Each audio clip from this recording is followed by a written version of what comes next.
Digital news 20 से मैं Arun Kumar Shahi, chief reporter. शिशु विभागाध्यक्ष सह उपाध्यक्ष डॉक्टर गोपाल शंकर सैनी से हमारी बातचीत हो रही है। सर, ये बताइए कि गर्मी के बढ़ने के साथ अभी चमकी बुखार एवं डायरिया से लेकर के एईएस के मरीजों की संख्या में काफी बढ़ोतरी होने लगी है। अभी क्या अद्यतन स्थिति क्या है? ये डेफिनेटली ये बात सही है कि बीते करीब 15-20 दिन से गर्मी माने बिहार से लेकर पूरे उत्तर भारत की बढ़ी हुई है, टेम्परेचर एंड ह्यूमिडिटी दोनों। इसीलिए इधर हम लोगों के पास एईएस के केसेस भी कुछ आ रहे हैं। और अभी तक का जो रिपोर्टिंग है, आज के डेट में टोटल 17 केस का रिपोर्टिंग हुआ है 1 जनवरी से। लेकिन ये मैं कह दूं कि लास्ट 15 to 20 डेज में करीब 10-12 केसेस आए हैं, चूंकि इधर गर्मी की बढ़ोतरी हुई है। और उसमें से अनफॉर्चुनेटली 2 बच्चे का डेथ हुआ है और बाकी सभी स्वस्थ होकर चले गए। और आज की डेट में 2 बच्चे इलाजरत हैं।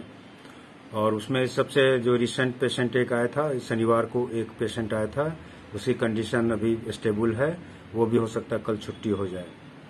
और चूंकि गर्मी बहुत बढ़ रही है, इसलिए आपके न्यूज चैनल के माध्यम से मैं अभिभावक को यही बताऊंगा कि जैसे से गर्मी बढ़ेगी ये बीमारी का प्रकोप जरूर बढ़ेगा। इसलिए बच्चे पर खासकर ध्यान दे, दिन के आवर में उसको घर पर ही रखें। अगर खेलने का ही बात हो तो सुबह और शाम खेल सकते हैं। और दिन में उसको उसके खान पान पर भी ध्यान रखना होगा। रेगुलर इंटरवल पर पानी पिलाते रहिए।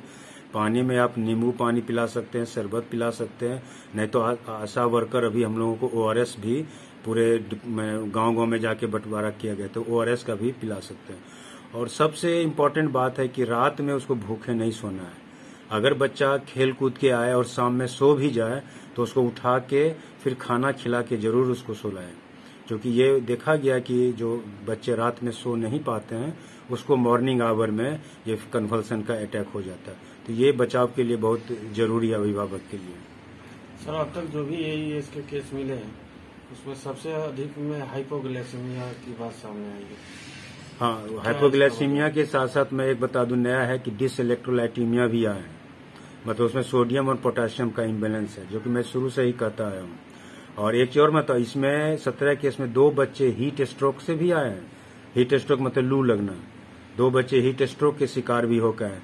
क्योंकि आप देखेंगे विगत 13 अप्रैल से टेम्परेचर करीब 40 से 42 डिग्री जा रही है। केसेस में हाइपोग्लाइसीमिया सबसे ज्यादा है और उसके बाद डिसइलेक्ट्रोलाइटीमिया के केसेस हैं।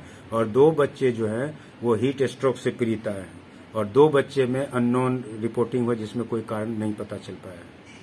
हाइपोग्लाइसेमिया जो मिल रहा है सर, इसका मतलब जो है गांव स्तर पर जो अभी भी लोग जागरूक नहीं या जागरूकता अभियान में? हाँ, मैंने खासकर मुझे याद है एक पेशेंट हमारे मीनापुर के माल मोथा से आए हुए थे। वो खुद अपने बाइक पर बच्चे को लेके भागे भागे पहुंचे। तो मैंने उनको कहा कि आपके गांव-गांव में भी तो प्रचार प्रसार होता है, तो आपको तुरंत मीनापुर अस्पताल जाना चाहिए था, वहां से आपको यहाँ आना चाहिए था। तो मैंने बात से लगा कि प्रचार प्रसार तो होते हैं, लेकिन मरीज भी मरीज का अभिभावक बहुत अच्छा से ध्यान भी नहीं दे पाते हैं। जबकि उनको कायदे से मीनापुर पीएससी में जाता है, वहां उसका प्राइमरी ट्रीटमेंट होता है, उसके बाद यहाँ आ जाते हैं। तो प्रचार प्रसार तो मैं देख रहा हो भी रहा है, लेकिन इसमें मरीज के अभिभावक को भी ध्यान देने की जरूरत है। लेकिन सर, ये जो ओआरएस की बात कर रहे हैं, कई जगहों के लोग बता रहे हैं, अभी जो आपके अस्पताल में आए हैं जो बच्चे के अभिभावक हैं, उनका कहना है कि हमारे गांव में कोई भी ऐसा नहीं है जो ओआरएस पहुंचा रही है।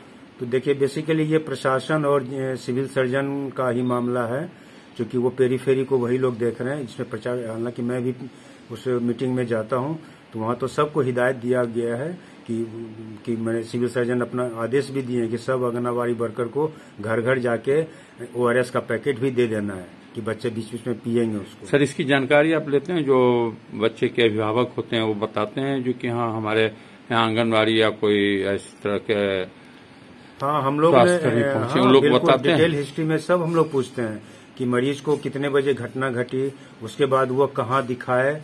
मान लीजिए कोई पीएससी पर जाते हैं तो पीएससी से एसकेएमसीएच कैसे आ गए। मैं उनके गांव में सर सेवा मिलता है कि नहीं स्वास्थ्य कर्मी के द्वारा? उसके लिए डिटेल तो सिविल सर्जन महोदय से ही पूछना पड़ेगा। वो अपना वो फिर उनसे फीडबैक लेना पड़ेगा कि उनके वर्कर कितना काम कर रहे हैं। यहाँ उनके अभिभावक से बातचीत?